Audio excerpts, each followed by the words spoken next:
नमस्कार दोस्तों, स्वागत है आपका इस YouTube चैनल द ज्ञान गैलरी में।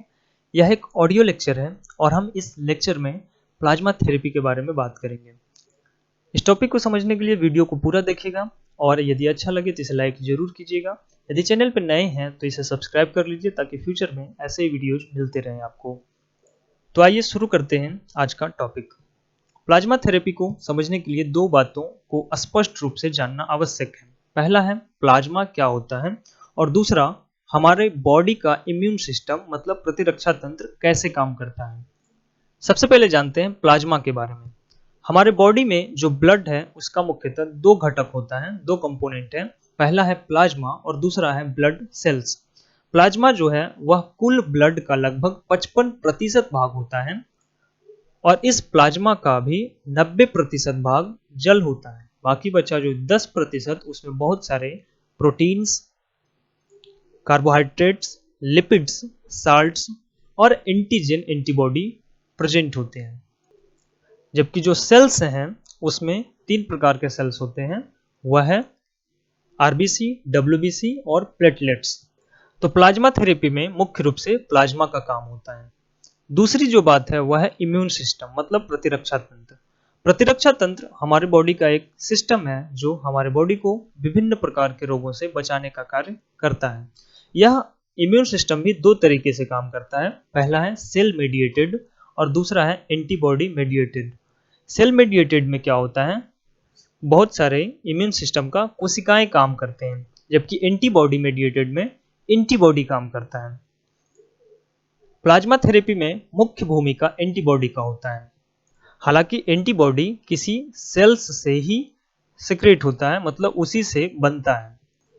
अब यह एंटीबॉडी कैसे काम करता है, तो जब कोई शरीर के बाहरी मटेरियल शरीर में प्रवेश करता है और हानिकारक इफेक्ट उत्पन्न करता है तब वह हमारे लिए एंटीजेन कहलाता है। अब उस एंटीजेन को समाप्त करने के लिए हमारे इम्यून सिस्टम की कोशिकाएं कुछ मटेरियल उत्पन्न करते हैं जो कि एंटीबॉडी कहलाते हैं। अब यह एंटीबॉडी उस एंटीजेन से जुड़कर उसे निष्क्रिय करता है या तो उसे नष्ट करता है। यह तो हुआ एंटीबॉडी के काम करने का तरीका। अब हम समझते हैं प्लाज्मा थेरेपी। इसे समझने के लिए हम एग्जाम्पल के तौर पे मानते हैं कि दो व्यक्ति हैं जिसे किसी सेम बीमारी हो गया, मतलब एक ही जैसा दोनों को डिजीज है और वह डिजीज वायरल मतलब विषाणु जनित या जीवाणु जनित या किसी और प्रकार के एंटीजेनिक डिजीज है, मतलब दोनों में एक ही प्रकार के एंटीजन का अटैक हुआ है। अब इसमें जो पहला व्यक्ति है उसमें एंटीबॉडी बनाने की क्षमता है, मतलब वह एंटीजन के विरोध में उसका बॉडी एंटीबॉडी बना रहा है। जबकि दूसरा जो व्यक्ति है उसका इम्यून सिस्टम कमजोर हो चुका है, प्रतिरक्षा तंत्र कमजोर है और उसके बॉडी में एंटीजन के विरोध में एंटीबॉडी नहीं बन पा रहा है। तब क्या होगा, पहला व्यक्ति तो स्वस्थ हो जाएगा लेकिन दूसरा व्यक्ति को स्वस्थ होना मुश्किल है। जब पहला व्यक्ति उस डिजीज से स्वस्थ हो चुका है तब भी उसके ब्लड में उस एंटीजेन से लड़ने वाला एंटीबॉडी प्रेजेंट होता है। यदि किसी तरीका से हम स्वस्थ व्यक्ति जो कि स्वस्थ हो चुका है उसके एंटीबॉडी को निकालकर हम रोगग्रस्त व्यक्ति के ब्लड में पहुंचा दे तब वह एंटीबॉडी वहां काम करेगा और वह एंटीजन को खत्म करेगा, जिससे रोगग्रस्त व्यक्ति मतलब जिसके बॉडी में एंटीबॉडी नहीं बन रहा है वह भी स्वस्थ हो सकता है। यह प्लाज्मा थेरेपी का एक बेसिक कॉन्सेप्ट है। अब इसमें क्या किया जाता है, तो जो व्यक्ति उस बीमारी से पहले ठीक हो चुका है उसके ब्लड को लिया जाता है, थोड़ी मात्रा में ब्लड को निकाला जाता है और उससे प्लाज्मा को अलग किया जाता है। प्लाज्मा को अलग करने के बाद उसको टेस्ट किया जाता है कि इस व्यक्ति को कोई और बीमारी तो नहीं है, क्योंकि हो सकता है कि उसे किसी और प्रकार की बीमारी हो तब वह दूसरे व्यक्ति को इन्फेक्ट कर सकता है। टेस्ट के बाद जब वह सही पाया जाता है, एकदम सेफ पाया जाता है, तब उस प्लाज्मा को रोगग्रस्त व्यक्ति के बॉडी में इंटर कर दिया जाता है।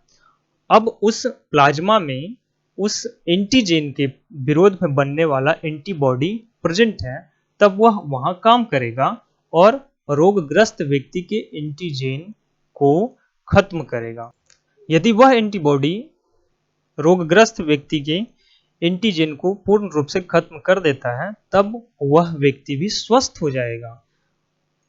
मतलब कि जिसके बॉडी में एंटीबॉडी नहीं बन रहा है, जिसका इम्यून सिस्टम कमजोर है, उसमें भी हम किसी दूसरे व्यक्ति का एंटीबॉडी पहुंचाकर उसे स्वस्थ कर सकते हैं। यही प्लाज्मा थेरेपी कहलाता है। जो रोग से ठीक हो चुका है उसे किसी और प्रकार का रोग नहीं होना चाहिए। मतलब कि कोई खतरनाक बीमारी जो कि दूसरे व्यक्ति को संक्रमित कर सके, ऐसा रोग नहीं होना चाहिए, और इसके लिए ही बहुत सारे जांच किए जाते हैं।